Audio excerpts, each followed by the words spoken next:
Selamat datang di Pojok Santai, channel khusus yang membahas komik dan novel dengan cara asyik.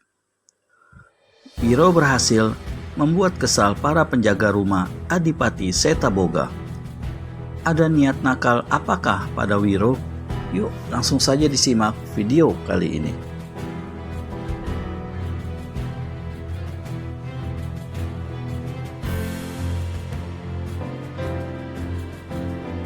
Saat itu, Adipati Setaboga tengah membuang hajat kecil di kamar mandi. Ketika dia masuk kembali ke dalam gedung, maka terkejutlah Adipati Linggarjati ini. Betapa tidak?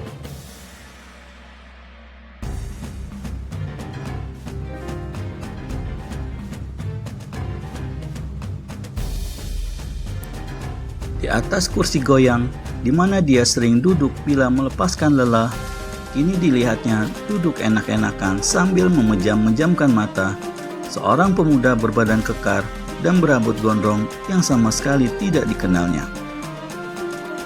Setan atau manusia dari mana yang kesasar ke gedungku ini?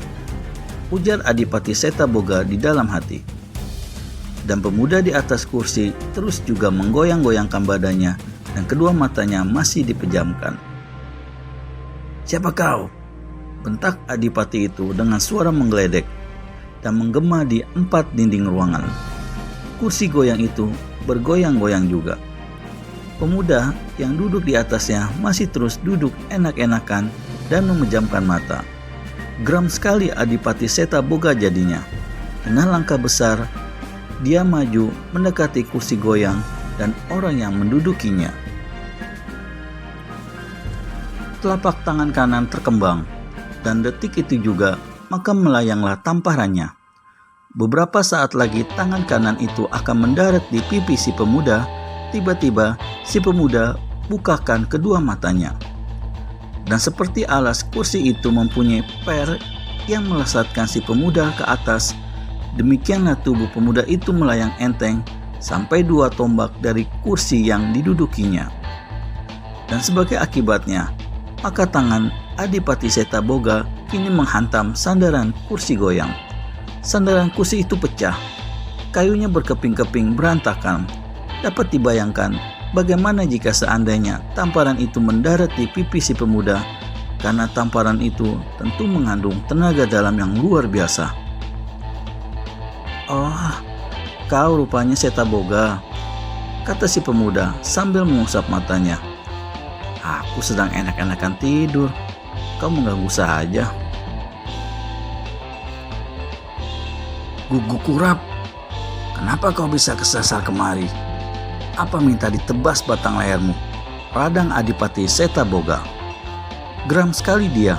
Selama menjadi Adipati, baru hari ini ada seseorang yang memanggilnya dengan Setaboga. Hahaha. Si pemuda tertawa dan seperti tak ada hal apa-apa, dia duduk kembali seenaknya di atas kursi goyang, kembali bergoyang-goyang dan memejamkan matanya. Setan alas betul, dampra Setaboga.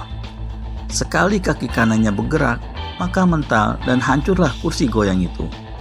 Tapi si pemuda dalam sekejapan sudah melompat dan berdiri di sudut ruangan dekat sebuah meja kecil. Kursi bagus ditendang sampai hancur. Kau sudah sinting rupanya Setaboga. Hihihi, tanya si pemuda sambil menyengir.